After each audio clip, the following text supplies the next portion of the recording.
were utilizing for repair parts. Really? Wow, I did not know that. Yeah.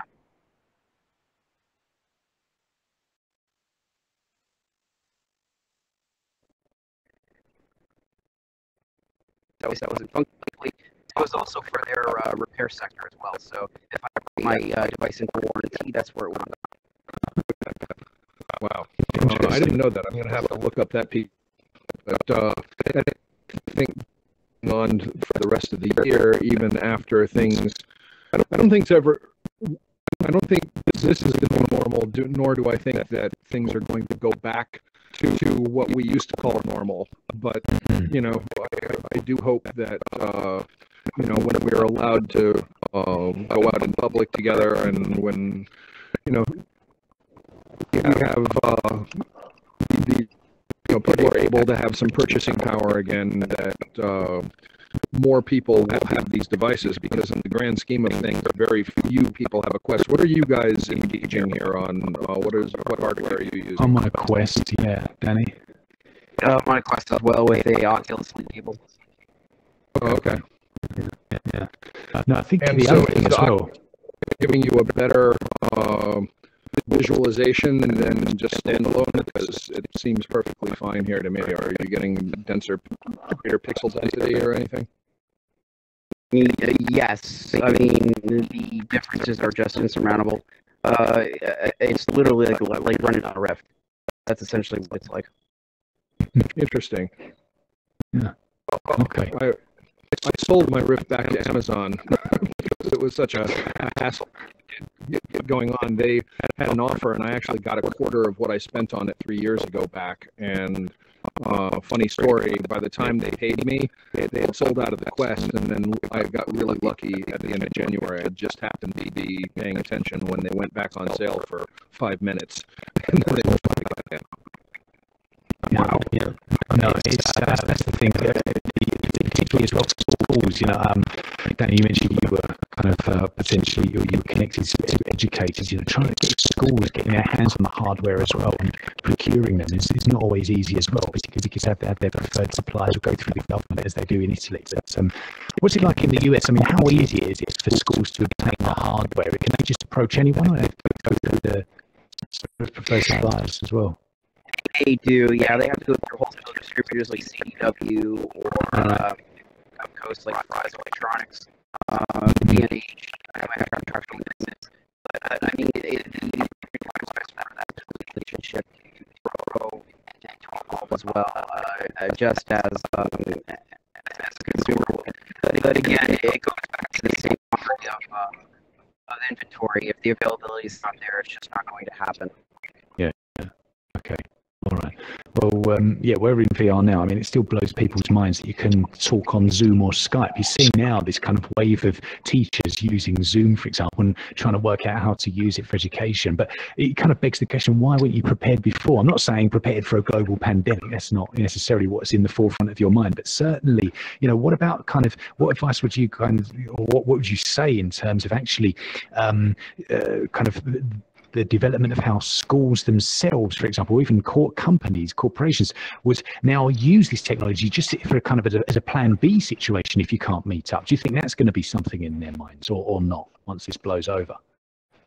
I think so. I really do, because of the fact that companies are paying an exorbitant amount of money to companies like Cisco, Microsoft, and also like Discord.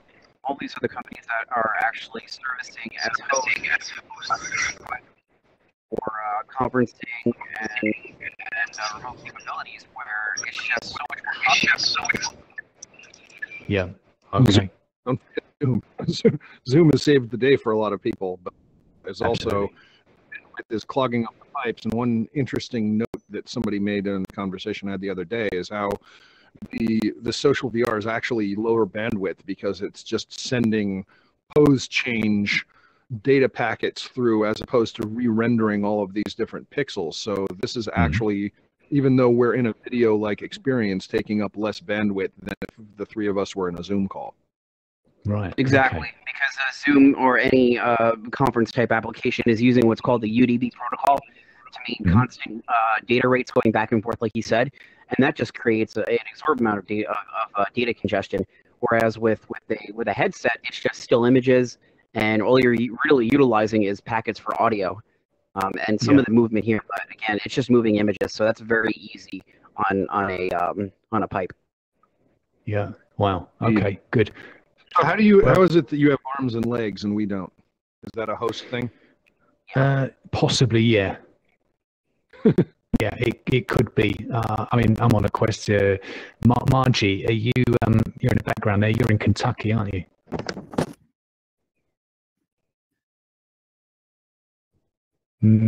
Okay. If you are the Margie that we know so well, I think you are the Margie from Kentucky. But yeah, it'd be good to.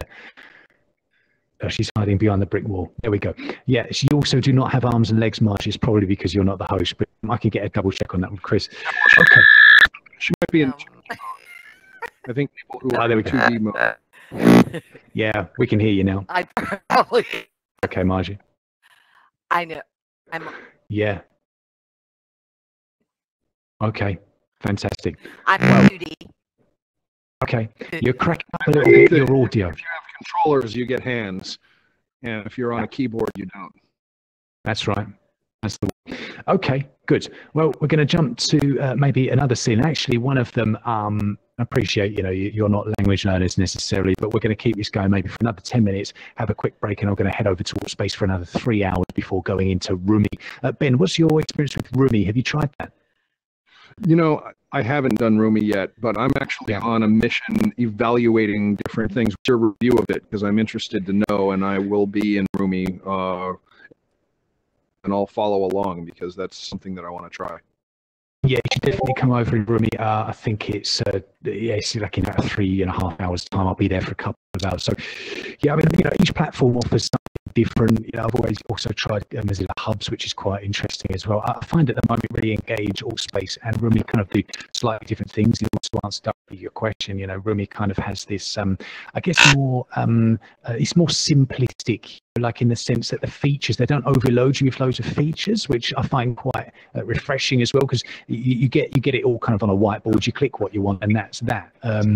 You've got the kind of PDF viewer, images, audio, and YouTube streaming, but I find that just kind of focuses the mind, because sometimes you can be a bit overload, thinking, I should show them a 360 video, particularly with language education, or I should do this and that. But just getting them into a kind of a space, a virtual space, and just concentrating on a task at hand, maybe a 3D model that you can bring in from Sketchfab or something, or from Unity, that just ticks all the boxes.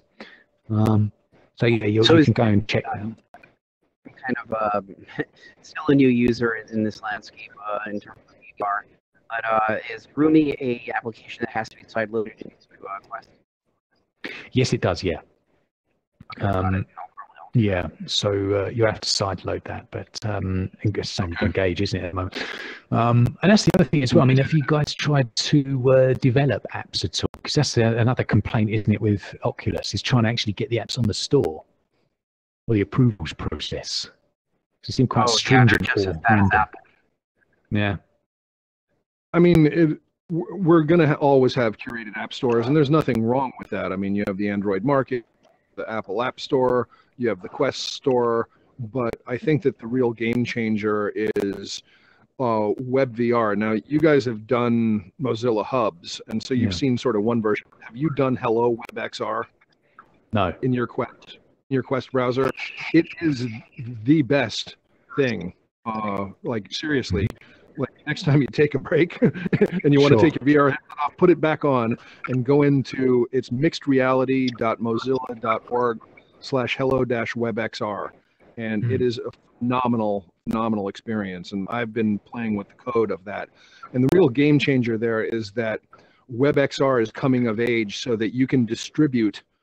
I mean, websites are now in full-blown 3D and immersive experiences, and then when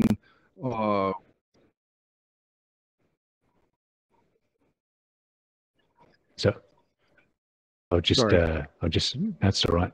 I'm just gonna you can mute do down across browsers that support the W3C device API for WebXR, and it is just phenomenal. So the whole test of time, like what support the major hardware vendors are going to give to the browser and the W3C device API. And that goes for AR hardware as well. Magic Leap supports it, but the spec isn't fully formed yet for AR. But the reason they call it WebXR is because it's going to merge both types of. Okay, right, yeah, definitely. I'll definitely check that out. I really like the Spoke tool for Mozilla, which has kind of been interesting to get students again working on more creative things and bringing their own ideas into the space. So, okay, wonderful. Well, I muted you, Danny. I'm sorry if I did that. I didn't mean to be rude. It was. That as well. Okay. All right, no problem. You're floating in space, Margie. Yeah. I know. I've never been here before. You guys move around and I stay still. I've never been in engaged. I'm not moving before, you guys, so are you? I am just floating around here. Yeah. Wow. Yeah. Quite literally. What do you, Margie? What's your comparison then? Well, what's weird is that when I move my left thumb controller, yeah. Oh right. Oh yeah. So you can move forward and back. I don't know any of the controls, so I feel totally lost. You guys are just floating around, and I lose you up at the top of the screen, and I bring you back.